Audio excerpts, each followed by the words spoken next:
The Sony WF-1000XM4 have one major flaw, at least for me.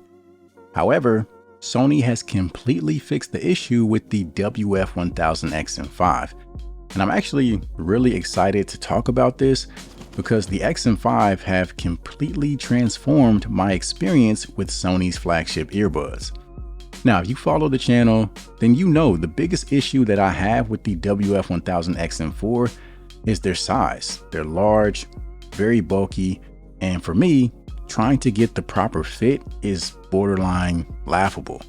And the only reason I still own them is for comparison purposes like this video right here. Aside from that, they literally sit on the shelf. The 1000XM5 have a much more compact design, including the case. If you notice, it's a tad slimmer in comparison, which means it's going to take up less room in your pocket. And just like the case of the XM4, it does support wireless charging. Now, when it comes to the earbuds, the size difference is much more noticeable. If you ask me, they look a good 35 to 40% smaller, which means in terms of fit, the XM5 are going to work for a much larger audience, including myself. They also have a glossy finish, which some people were concerned would make them look cheap, but honestly, I don't mind it.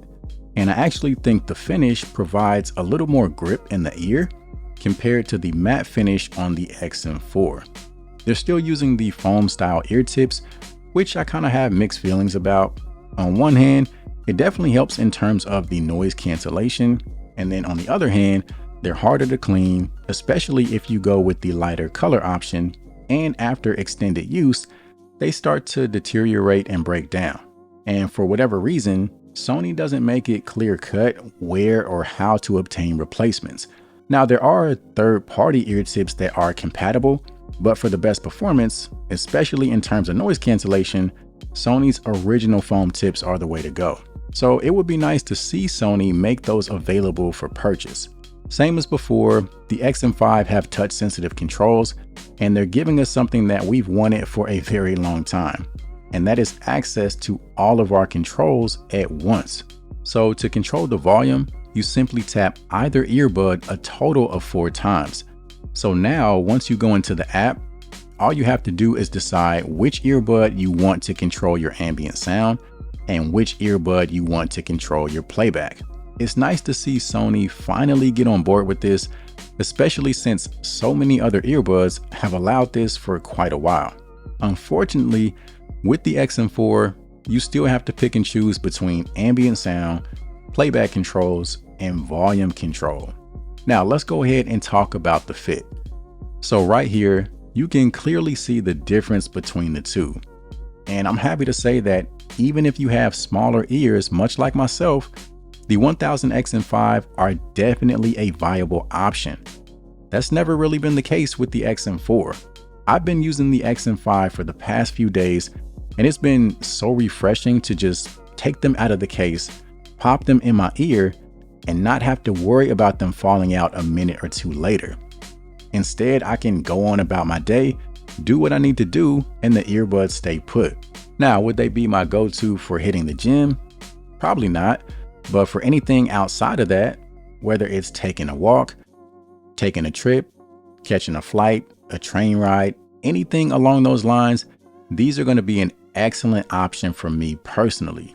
There is still the option of automatic play and pause whenever you remove one of the earbuds from your ear, and you still have Sony's speak to chat feature that enables the ambient mode anytime you start speaking. As far as battery life, the numbers on the XM5 are the same as the XM4, with up to 8 hours on a single charge and a total of 24 hours once you factor in the case. They also have the same IPX4 rating, which makes them safe from sweat and light splashes of water. Now, as far as the connection, we know that the XM4 recently received a firmware update that brought multi-point. With the XM5, they come with that feature right out the gate. So you can easily connect the earbuds with 2 devices at the same time. And you are able to use multi-point along with Sony's high-res LDAC codec simultaneously. Speaking of LDAC, let's go ahead and jump into sound quality. So the XM5 are using updated drivers, and they're giving you typical Sony level sound. Everything is very well controlled. You're getting some excellent presence in terms of the mid-range. The higher frequencies are nicely balanced to give you that sense of clarity. The bass is very tight, and Sony has always had this clear bass option inside the app that allows you to really dial up the bass, but it does so in a way that doesn't come off bloated or muddy. And all these things together, they just give you some flat out quality audio. Recently, Sony introduced a feature inside the app that develops a custom EQ profile just for you. And I actually really like this feature. So basically, you can play any song that you want, and it lets you choose from a series of different EQ tweaks. And based on your choices, it will customize the sound. So if you're someone that doesn't want to go through the custom EQ process yourself, this is a quick and easy way to enhance the sound quality. This feature is now available on the XM4 as well. So if you already own the XM4, I definitely recommend checking it out. Altogether, I wouldn't really say that the XM5 sound drastically different from the XM4. Like I said, it's Sony's typical sound signature, which is great. But for me, the fact that I'm getting a much better fit, a better seal, and better sound isolation, I think that enhances the sound more than anything. And that also carries over into the noise cancellation. Sony definitely has some of the best noise canceling tech on the planet, but I could never really get the full effect because of the fit on the XM4. With the XM5, that's no longer an issue. So these without question have some of the best noise cancellation that you can get in a pair of earbuds. It's up there with the AirPods Pro 2, as well as the Bose quietcomfort 2. And I do have a comparison video on the way comparing all three, so definitely make sure you subscribe and stay tuned for that. Not really any big differences as far as the ambient mode. You still have the adjustable slider in the app that allows you to get very detailed as far as how much of your surroundings you want to hear.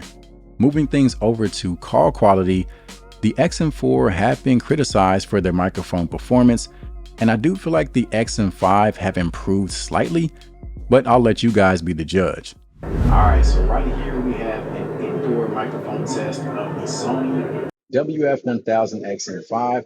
I do have some noise being played on the speaker to simulate a somewhat noisy environment. Testing, 1, 2, 3. Testing, 1, 2, 3. All right, so right here we have the Sony WF-1000XM4 indoor microphone test. We do have the background noise being played on a speaker. Testing, 1, 2, 3. Testing, 1, 2, 3. So right here we have the Sony WF-1000XM5. As you can see, outdoor environment. Got some traffic taking place behind me. So this should give you an idea as to how you would sound in a relatively noisy environment. So right here we have the Sony WF-1000XM4. Same outdoor environment, traffic taking place in the background. So this should give you a comparison between the XM5 and the XM4 to see if the microphones are any better. So really quick, let's talk about a couple of new features that the XM5 bring to the table. One of which is spatial audio. Apparently, there are select Android devices that have a new spatial audio feature that's compatible with the XM5. Unfortunately, I haven't quite figured out what devices those are, and so far, it doesn't look like my S23 Ultra has this feature. There's also a new feature that allows you to answer or reject phone calls by nodding or shaking your head. So you literally don't even have to touch anything. I can see this being useful if both of your hands are occupied and you happen to be getting a call. Now, this isn't completely new tech by any means. There was actually a pair of Mobvoi earbuds that I reviewed probably about 2 years ago. I think they were called the Mobvoi Gesture, and they actually had this exact feature as well, but it's still cool to see Sony incorporate it into the XM5. So that's my take on the WF-1000XM5 compared to the XM4. Long story short, night and day difference simply due to their size. I will have the links to both of the earbuds down in the description if you're interested. Aside from that, appreciate you guys for watching as always, and I'll see you in the next one.